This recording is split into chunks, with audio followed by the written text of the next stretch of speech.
네, 이 시간은 다 이루었다라는 말씀을 우리가 함께 나누기를 원합니다.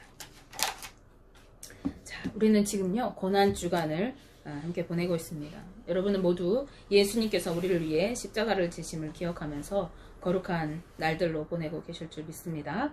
맞으시죠? 네. 오늘 우리가 읽은 이 본문 말씀은요, 십자가에 달리신 예수님께서 하셨던 말씀 중에서 하나를 증언해주고 있는 말씀입니다. 십자가에 달리신 예수님께서 돌아가시기 전에 7마디의 말씀을 남기셨는데, 그래서 그것을 우리가 가상칠언, 십자가 상에서 말씀하신 7가지의 말씀이다 라고 해서 가상칠언이라고 하기도 합니다. 그 중에서 오늘 본문에는요, 다 이루었다 라고 하는 말씀을 하고 계십니다. 예수님은 무엇을 다 이루었다고 말씀하신 것일까요? 오늘 우리가 그 의미를 한번 생각해 보기 원합니다. 예수님께서 다 이루었다고 말씀하실 때 그 첫 번째 의미는요, 예언된 하나님의 말씀을 다 이루셨다라고 하는 의미가 있습니다. 누가복음 24장 44절 말씀에서 부활하신 예수님께서는요, 승천하시기 전에 제자들에게 이렇게 말씀해 주십니다. 또 이르시되 내가 너희와 함께 있을 때에 너희에게 말한 바 곧 모세의 율법과 선지자의 글과 시편에 나를 가리켜 기록된 모든 것이 이루어져야 하리라 한 말이 이것이라 하시고. 아멘. 네, 구약에 기록된 모든 말씀의 핵심은요, 바로 이 땅에 오실 메시아, 즉 예수 그리스도에 관한 말씀입니다. 그 내용이 무엇입니까? 예수님께서는요, 제자들의 마음을 열어주시고 성경을 깨닫게 하신 다음에 그 성경 말씀의 내용이 이것이다 라고 말씀해 주십니다. 누가복음 24장 46절에서 48절 말씀입니다. 또 이르시되 이같이 그리스도가 고난을 받고 제3일에 죽은 자 가운데서 살아날 것과 또 그의 이름으로 죄사함을 받게 하는 회개가 예루살렘에서 시작하여 모든 족속에게 전파될 것이 기록되었으니 너희는 이 모든 일의 증인이라. 아멘. 성경에 기록된 말씀의 핵심은요, 예수 그리스도께서 고난을 받고 죽는다고 말씀하시는 것이에요. 그리고 반드시 3일 만에 다시 죽은 자 가운데서 살아나셔서 영원한 새 언약을 세우시고 그로 말미암아 예루살렘에서부터 구원을 이루는 회개가 이루어지고 그것이 널리 퍼져갈 것을 말씀하고 계세요. 따라서 예수님의 생애는요, 이 말씀의 성취를 이루는 것이었습니다. 그리고 특별히 공생의 기간은 십자가의 죽으심으로 나아가는 여정이라고 우리가 말할 수 있겠습니다. 이 공생의 기간 동안에 예수님께서는요, 자신이 이 땅에 오신 목적에 대해서, 그 목적인 새 언약에 대해서, 즉 예수 그리스도를 통해서 세우실 영원한 새 나라인 하나님 나라, 천국에 대해서 선포하십니다. 그리고 그 나라가 어떠한 곳인지 끊임없이 가르치시고 또 여러 표적들을 통해서 눈물과 고통이 없는 곳, 차별과 반목함이 없고 죽음이 없는 그 나라를 모형적으로 보여주고 계신 것이죠. 그런가 하면 예수님께서는요, 자신에 대해서 그리고 그분이 행하신 그 일들, 또 예수님께서 말씀하신 그 말씀의 요구를 다 이루신 그 말씀의 성취이심을 증언할 사람들을 부르셔서 그들을 제자로 세우십니다. 그래서 제자들은요, 예수님의 증인이 되어서 살아가야 할 사람들이기 때문에 예수님의 모든 행적, 모든 삶을 증언할 자들이기 때문에 예수님과 함께 동고동락하고 또 예수님이 행하시는 일들, 또 그분이 선포하시는 말씀의 의미를 다른 어떠한 무리 제자들 이외에도 이 12제자들에게는 따로 또 가르쳐 주시고 계속해서 말씀해 주시고 마지막으로 죽음으로 향해 가는 여정길에 함께 동행하게 되십니다. 고통과 죽음의 그 길을 끝까지 감당하기 위해서 예수님은요, 땀방울이 핏방울이 되기까지 기도하셨어요. 간절히 기도하시고 하나님을 의지하여서 기꺼이 그 걸음을 걸어가신 것입니다. 말씀을 온전하게 하시기 위해서 기꺼이 잡히시고 살인자보다도 못한 취급을 받으시면서 모욕과 멸시를 당하셨습니다. 피하지 않으시고 침뱉음과 조롱과 채찍의 고통을 견디셨습니다. 그리고 십자가를 지고 골고다에 오르셨습니다. 그러므로 예수님의 이 죽으심이야말로 이미 성경에 기록된 그분의 삶을 이미 이루셨음을, 즉 모든 율법의 요구를 다 이루셨음을 의미하는 것이 되겠습니다. 그리고 이로써 예수님은 구약을 완전하게 하신 것이죠. 우리가 어떤 말이 있을 때 그 말이 실효성이 있으려면, 그 말이 어떤 힘이 있으려면 그것에 대한 어떤 행적들이 나타나야 되잖아요. 그래서 예수님께서 그 삶을 통해서 구약의 모든 예언의 말씀을 이루어 가심으로 인해서 이 구약이 완전한 하나님의 말씀이 되게 하신 것이죠. 마태복음 5장 17절 말씀에 내가 율법이나 선지자를 폐하러 온 줄로 생각하지 말라. 폐하러 온 것이 아니요 완전하게 하려 함이라 라고 예수님께서 말씀하신 것이 바로 이러한 뜻이 되겠습니다. 예수님께서 율법에 기록된, 즉 하나님의 말씀의 요구를 모두 이루심으로써 그 말씀이 완전한 말씀이 되게 하신 것이고, 성취되지 않은 말씀은 권위가 없기 때문에 그 성취를 통해서 하나님의 말씀의 권위를 세우신 것입니다. 예, 두 번째로 예수님께서 다 이루었다라고 말씀하실 때 그것은 하나님의 뜻을 다 이루셨다는 뜻이 되겠습니다.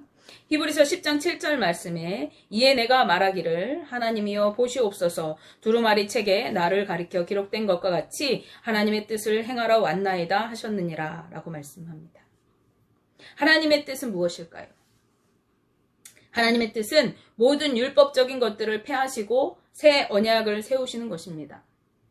즉 새 언약을 통해서 성도들을 온전하고 거룩한 하나님의 백성으로 세우시는 것이 하나님의 뜻인 것이죠.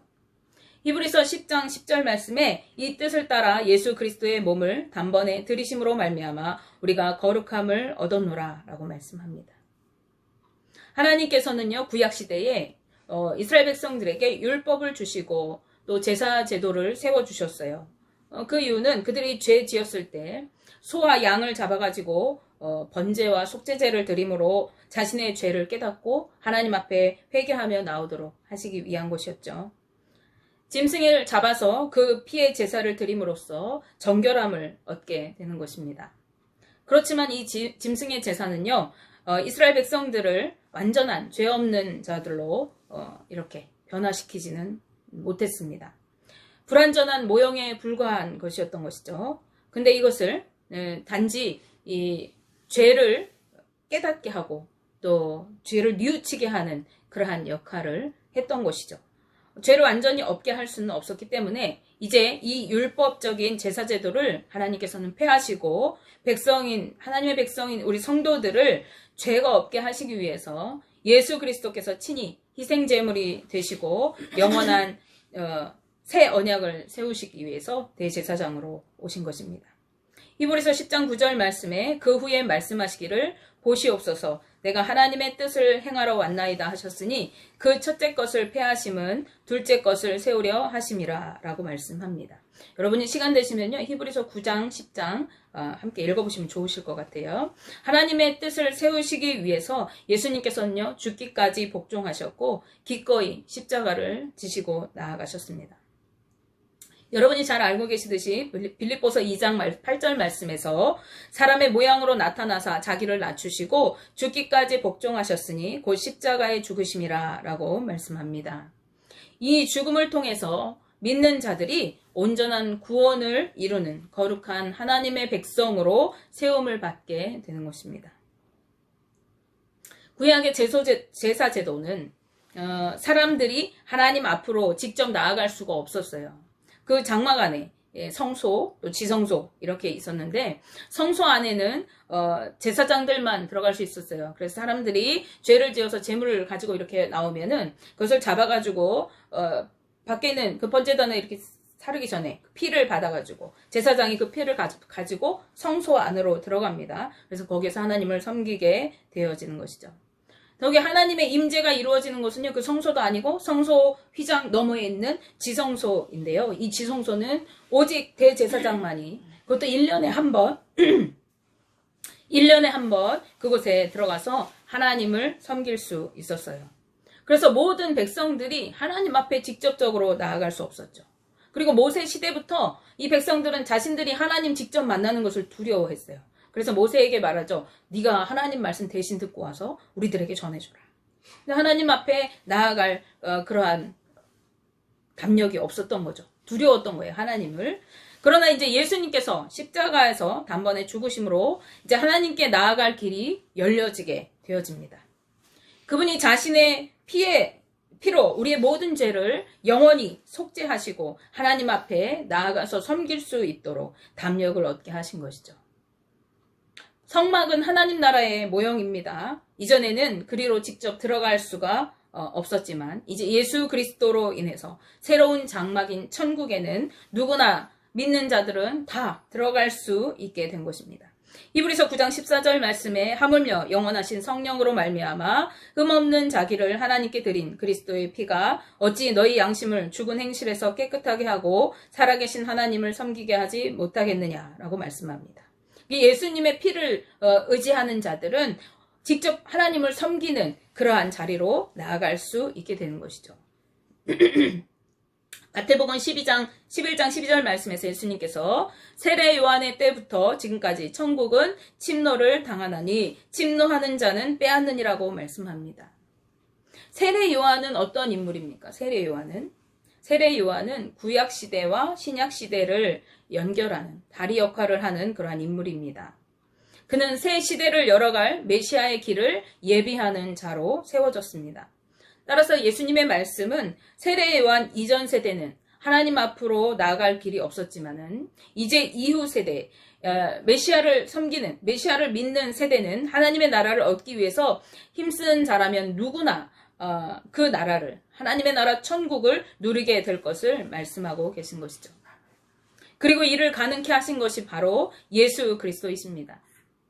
하나님은 예수 그리스도를 통해서 모든 믿는 자들이 구원받은 하나님의 거룩한 백성으로 세워지기를 원하셨고 십자가에 죽으신 예수님의 순종으로 그 하나님의 뜻은 이루어지게 된 것입니다.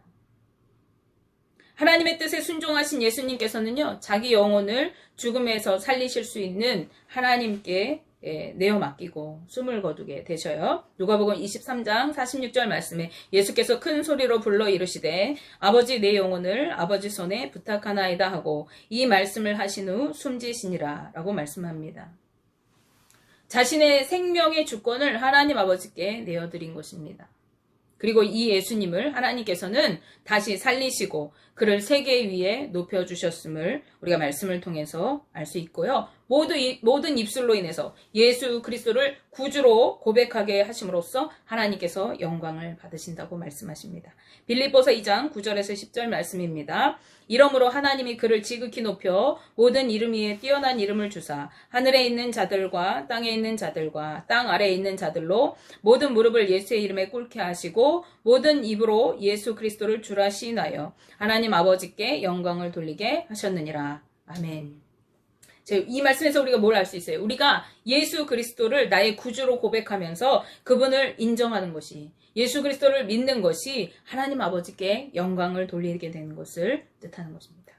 뿐만 아니라 예수님의 부활의 첫 열매가 되심을 통해서 모든 믿는 자들에게 부활의 소망을 갖게 하셨습니다. 로마서 8장 11절 말씀에 예수를 죽은 자 가운데서 살리신 이의 영이 너희 안에 거하시면 그리스도 예수를 죽은 자 가운데서 살리신 이가 너희 안에 거하시는 그의 영으로 말미암아 너희 죽을 몸도 살리시리라 라고 말씀하고 계십니다. 따라서 우리는 예수 그리스도의 죽으심 앞으로 나아갈 때 영원한 부활의 생명을 얻게 되는 것입니다. 우리가 예수 그리스도를 믿고 구주로 고백할 때 믿는 자들에게 하나님께서 성령을 부어주셔요. 그리고 그 성령으로 인해서 우리가 믿음으로 담력을 얻고 하나님의 부활에 참여하는 자가 되는 것이에요. 영원한 천국과 영생의 삶을 소망하면서 살아갈 수 있는 자들이 되는 것입니다. 예수님께서는요, 십자가에서 이미 우리를 위해서 이 천국의 길을 활짝 열어놓으셨습니다. 모든 율법의 요구를 이루시고 하나님의 뜻을 따라서 구원의 길을 열어놓으신 것입니다. 사망 권세를 이기시고 부활하셔서 구원의 첫 열매가 되심으로 이제 모든 오고 가는 세대 가운데 믿는 자들에게 부활의 소망을 주신 것입니다. 예수님 때문에 우리 성도들은요, 이 실제가 되는 십자가의 은혜를, 그 구원의 은혜를 거저 누리게 된 것이에요. 예수님께서 이미 이루어 놓으신 영생에 이르는 길을 믿음으로 걷기만 하면 되는 것입니다. 뿐만 아니라 우리는 먼저 믿는 자로서 제자들처럼 이 일에 증인된 삶을 살아가면서 예수님 다시 오실 때까지 믿음으로 서 있어야 하는 것입니다. 십자가의 능력을 믿는 자들은요, 영생의 소망을 품고 부활 신앙으로 살아가는 자들이면서 또 주님이 다시 오심을 기다리는 자들이기 때문에 그렇습니다. 히브리서 9장 27절 28절 말씀에 한 번 죽는 것은 사람에게 정해진 것이요 그 후에는 심판이 있으리니 이와 같이 그리스도도 많은 사람의 죄를 담당하시려고 단번에 들이신 바 되셨고 구원에 이르게 하기 위하여 죄와 상관없이 자기를 바라는 자들에게 두 번째 나타나시리라 라고 말씀합니다. 주님 꼭 다시 오신다고 말씀하세요. 복음서에 보면 예수님께서 가신 모습 그대로 오시겠다고 약속해 주셨어요. 우리가 이 사순절 기간을 보내고 있습니다. 사순절 기간 동안에 주님의 십자가 앞으로 더 가까이 나아가는 은혜의 기회가 되실 수 있기를 바랍니다. 주님의 십자가를 굳게 붙들고 부활의 생명 되신 예수 그리스도를 온전히 믿는 믿음으로 천국을 소망하면서 구원의 기쁨과 감격으로 주 예수 그리스도의 복음을 전하고 또 주님 다시 오실 그날까지 늘 깨어있는 믿음으로 승리하는 저와 우리 성도님들 되셔서 예수 그리스도께서 십자가에서 이루신 그 구원의 길을 걷게 되시기를 주님의 이름으로 축복하며 기도합니다.